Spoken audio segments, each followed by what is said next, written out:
good news is, as our newest members, you're my newest bosses now. That's good news for you.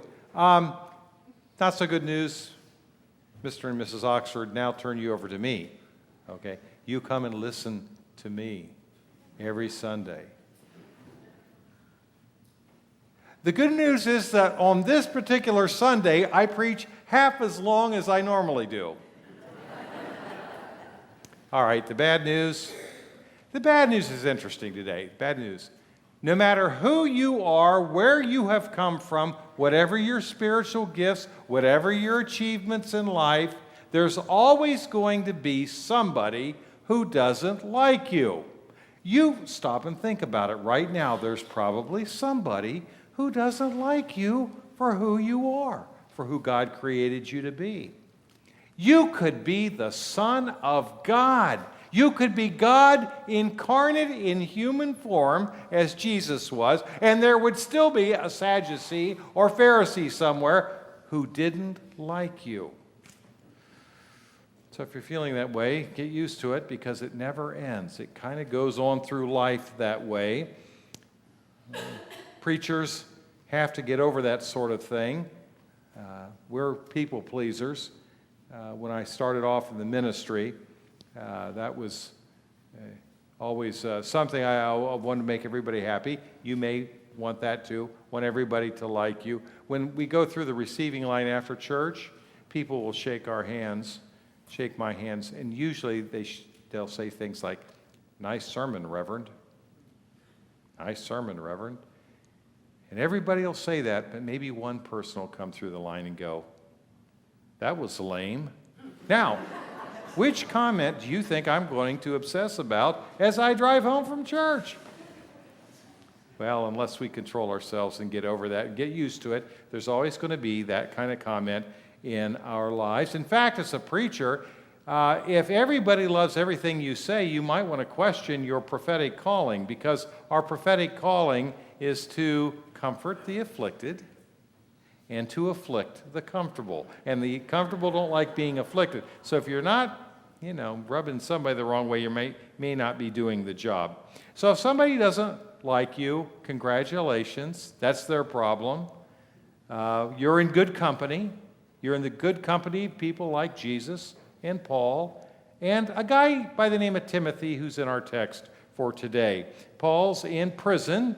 He's writing a letter to Timothy. Timothy is a young pastor who is continuing the ministry while Paul's in prison. And Paul's hearing about how things are going in the church, and he addresses that issue with Timothy in our letter today. Young Timothy. We know he's young because of what Paul has to say in this letter. He writes, "Don't let anyone look down on you because you are young." Don't let anyone look down on you. It is so weird being a young person and a young preacher. That's weird. When I was in seminary, have you ever seen a clerical collar? Ever seen a priest, Catholic or Episcopalian, a Lutheran pastor? They wear a little white tab and a black shirt. It's called a clerical collar. I borrowed one. In seminary, one of your little perks is that you get to start wearing those. I wore one to go get my driver's license renewed. You have to get your picture taken again, and they make you a new license. I went to the Bureau of Motor Vehicles with my clerical collar on, thinking, hey, it might save me from getting a speeding ticket sometime. It did not, but I digress. There I am on a bench waiting to have my picture taken, and next to me is a lady waiting to have her picture taken. She's my mother's age. All of a sudden, she reaches over, grabs my hand, calls me father, and starts telling me how worried she is about her daughter. And I never wore a clerical collar since then. I like my anonymity. It's so weird. And it gets weirder than that. In the first church, you come in, you wear the robe, you've got the Bible, you're a spiritual leader, but you have all these adults in the congregation, and some of them are wondering, who are you to tell me how to live my life? They're more mature, they're older, they're more seasoned than we are, as young pastors, yeah, we might know a little bit about the Bible, been to seminary and a few things like that, but who are we to tell them? It is so weird to be in a position of spiritual authority and have people disrespect it right off the bat. Very strange. And the worst part about it is that it's true. It's true. You are young and inexperienced. What are you going to do about that? You know, if you have lacking in a skill set, you could take a class, you can practice, exercise, whatever, and compensate for it. What can you do about being young and inexperienced? There's no fix for that. So, what do? Roll over and let everybody trample all over you? Not according to St. Paul. Paul says, don't let anyone look down on you because you are young, but set an example for the believers in speech, in life, in love, in faith, and in purity. You do not need an advanced degree to set a good example. You do not need to be rich, super talented as a professional athlete, or refined as a world-class artist. You don't have to be this gender or that gender. You don't have to have any special circumstance by which we judge ourselves next to each other. You certainly don't have to be a certain age to set a good example. We can set an example at any age and stage of our life. We can choose to do the right thing, what is true, take a stand for that, and what is beautiful and good. We can set a good example.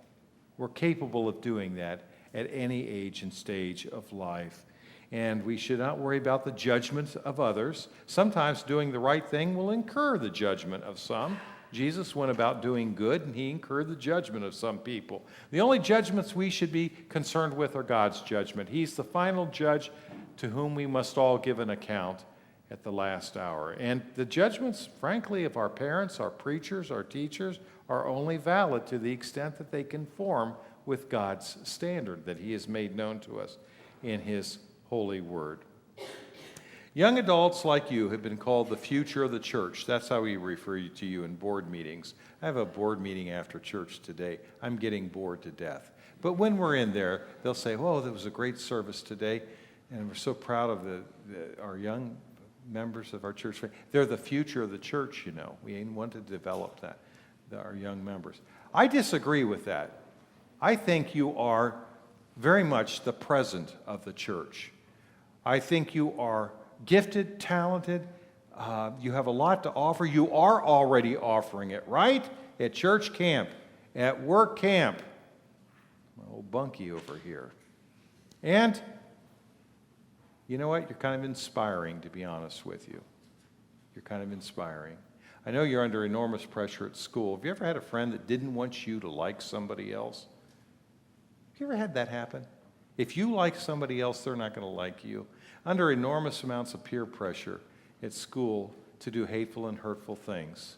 I have been inspired by your ability to rise above that, to do the right thing, to not be that guy or that gal who doesn't like you, not being that person. Been inspired. A lot of times we don't listen to young people. We're parentals, do this. Why? Because I told you. Just do it. You make a comment, we don't hear it because we're in the parental mode. But every once in a while, we have the grace to actually hear what you have to say. And many times, your insights are inspirational. I like this quote by Edmund Burke at the top of our bulletin. The arrogance of age must submit to be taught by youth. Boy, that's true. And I know that the Oxfords, they come back year after year. How many years have you been doing this? 6 years. While your kids are going through confirmation, now they're out, you're still doing it. You doing it next year? Put you on the spot. I think we ought to give them a round of applause for that. Thank you. Yeah. I'll bet you they would say that they have gotten a great deal out of their role in this confirmation process. being with you, listening to you, hearing what you have to offer. You are the present of the church, and we're so grateful now to have you as fully functioning members. Thank you for that. When somebody doesn't like you in the future, when they look down on you for who you are, the title I put down for this was Lift Their Gaze. I'm going to change it because I think this is better. Raise their gaze. Raise their gaze by the example that you set in life, in faith, in love, in purity. Now we're going to sing a song I picked for you. For you. Not a dirge, a nice song that I think will make sense and remind us that we're all part of one family of faith. Please rise.